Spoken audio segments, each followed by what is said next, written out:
Iran का बदला और नेतन्याहू का खात्मा। इजराइल पर ईरान के मिसाइल हमलों में प्रधानमंत्री बेंजामिन नेतन्याहू के भाई की मौत हो गई है, ये जानकारी मिल रही है। ईरान की मार से बैकफुट पर इजराइल आ गया है। सोशल मीडिया पर जलती इमारतों के 2 वीडियो वायरल हो रहे हैं। दावा किया जा रहा है कि इजराइल पर ईरान के मिसाइल हमलों में प्रधानमंत्री बेंजामिन नेतन्याहू के घर में आग लग गई है और उनके भाई इद्दो नेतन्याहू की मौत हो गई है और प्रधानमंत्री बेंजामिन नेतन्याहू का भी कुछ अता पता नहीं है। कहा जा रहा है कि उनकी भी मौत हो गई है। ईरानी supreme leader Ayatollah Ali Khamenei की मौत का बदला लिया गया है, यह दावा किया जा रहा है। ईरान ने अपने सर्वोच्च लीडर की मौत का बदला ले लिया है। 28 फरवरी 2026 को इजराइल और अमेरिका ने संयुक्त हमले में, जॉइंट अटैक में ईरान के सर्वोच्च नेता अयातुल्लाह अली खमनेई को मार गिराने का दावा किया था और उसके बाद से ही ईरान ने कसम खा ली थी कि मौत का बदला मौत से ही लेंगे। और अब खबरें सामने आ रही हैं कि ईरान के सर्वोच्च नेता अयातुल्लाह अली खमनेई के मारे जाने का बदला बेंजामिन नेतन्याहू की मौत से ले लिया गया है। इस बात का दावा किया जा रहा है। कहा जा रहा है कि इसके बाद ईरान की ओर से एक निर्णायक बदला लेने की कसम खाई गई थी और वो कसम पूरी कर ली गई है। बेंजामिन नेतन्याहू को मौत के घाट उतार दिया गया है। ऐसा क्यों कहा जा रहा है? क्योंकि बेंजामिन नेतन्याहू कहीं दिखाई नहीं दे रहे हैं। कोई पब्लिक अपीयरेंस नहीं है, कोई सोशल मीडिया प्लेटफॉर्म पर कोई ट्वीट पोस्ट नहीं है, कोई प्रेजेंस नहीं है। मिसाइल से सीधा हमला किया गया था, दावा किया गया। सोशल मीडिया पर दावा किया जा रहा है कि ईरान ने ईरानी रेवोल्यूशनरी गार्ड्स IRGC के जरिए इजराइल के प्रधानमंत्री कार्यालय या फिर उनके प्राइवेट जो रेजिडेंस है, उनका निजी निवास है, वहां पर बैलिस्टिक मिसाइल से सीधा अटैक किया, जिसमें नेतन्याहू मारे गए हैं।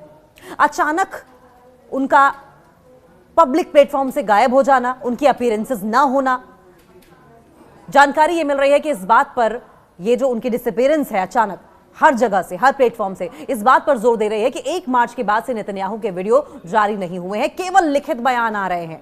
क्या उनकी PR टीम उनके बिहाफ पर कर रही है?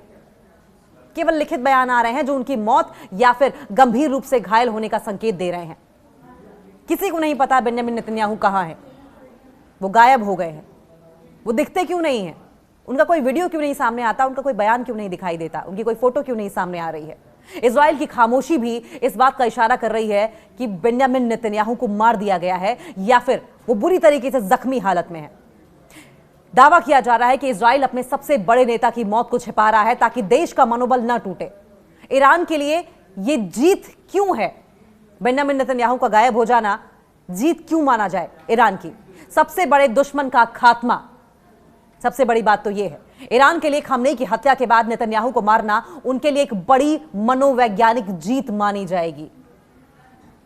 रीजनल लिहाज से देखा जाए, क्षेत्रीय शक्ति का प्रदर्शन भी माना जाएगा। यह हमला, यह अटैक ये दर्शाता है, यह दिखाता है कि ईरान सीधे तौर पर अमेरिका बैक्ड इजरायली नेतृत्व को खत्म करने की क्षमता रखता है, अकेले दम पर। सुपर पावर अमेरिका की कठपुतली या सुपर पावर अमेरिका जिसे अपना दम भेज रहा है, अपने हथियार भेज रहा है, अपना पैसा, अपनी पावर, अपनी पोजीशन, सब कुछ दे रहा है, सपोर्ट दे रहा है, उसे खत्म करने का मादा रखता है ईरान। सोशल मीडिया पर जलती इमारतों के 2 वीडियो वायरल है। दावा किया जा रहा है कि इजराइल पर ईरान के मिसाइल हमले में प्रधानमंत्री बेंजामिन नेतन्याहू के घर में आग लग गई है, उनके भाई इद्दो नेतन्याहू की मौत हो गई है। हालांकि हमने इस वायरल जो वीडियो है, इसको लेकर जब जांच पड़ताल की तो अटैक की बात तो सच साबित हुई है। इस वीडियो में अमेरिका के जिस तरीके से अटैक किया गया है, उसमें कई घरों को जलते हुए पाया गया है। लेकिन बेंजामिन नेतन्याहू कहां है, इस बारे में अभी कोई पुख्ता जानकारी नहीं है।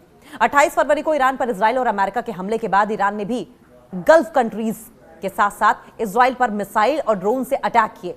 सऊदी अरब, कतर, UAE, संयुक्त अरब अमीरात, बहरीन और कुवैत के आंकड़ों के अनुसार 28 फरवरी से 4 मार्च तक खाड़ी देशों पर दागी गई मिसाइलों की संख्या 550 से ज्यादा है। और इस बीच अयातुल्लाह अली खमनेई की मौत के बाद उनके बेटे मुज्तबा खमनेई को ईरान का नया सर्वोच्च नेता चुना गया और इस जंग का अब आर्थिक असर भी देखने को मिल रहा है।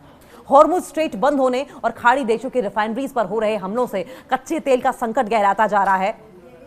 और अगर वीडियोस की बात करें जो वायरल हो रहे हैं, 16 सेकंड का वीडियो है जिसमें एक घर में आग लगी हुई दिखाई दे रही है और कुछ लोग उस आग को बुझाते हुए दिखाई दे रहे हैं। वहीं दूसरे वीडियो में एक ऊंची इमारत से काला धुआं उठता दिखाई दे रहा है। तब एक विमान उस बिल्डिंग से आकर टकराता है और उसमें तेजी से आग लग जाती है। इन दोनों वीडियोस को वायरल दावे वाले कैप्शन के साथ शेयर किया गया है जिसमें लिखा हुआ है कि ईरान ने प्रधानमंत्री बेंजामिन नेतन्याहू के घर पर अटैक किया, जिसके चलते उनके भाई की मौत हो गई है। बेंजामिन नेतन्याहू बुरी तरीके से जख्मी हैं। कुछ वीडियोस ये भी दावा कर रहे हैं कि बेंजामिन नेतन्याहू की मौत हो गई है। हालांकि जिस तरीके से ईरान ने अयातुल्लाह अली खमनेई के मारे जाने के बाद इजराइल को नेस्तनाबूद कर देने की कसम खाई है, खून का बदला खून से लेने की कसम खाई है, मौत का बदला मौत से लेने की कसम खाई है, ऐसे में बेंजामिन नेतन्याहू के गायब हो जाने से ये सवाल उठ रहे हैं कि क्या बेंजामिन नेतन्याहू वाकई इस दुनिया में नहीं रहे हैं? क्या वाकई अयातुल्लाह अली खमनेई की मौत का बदला इजराइल ने ले लिया है?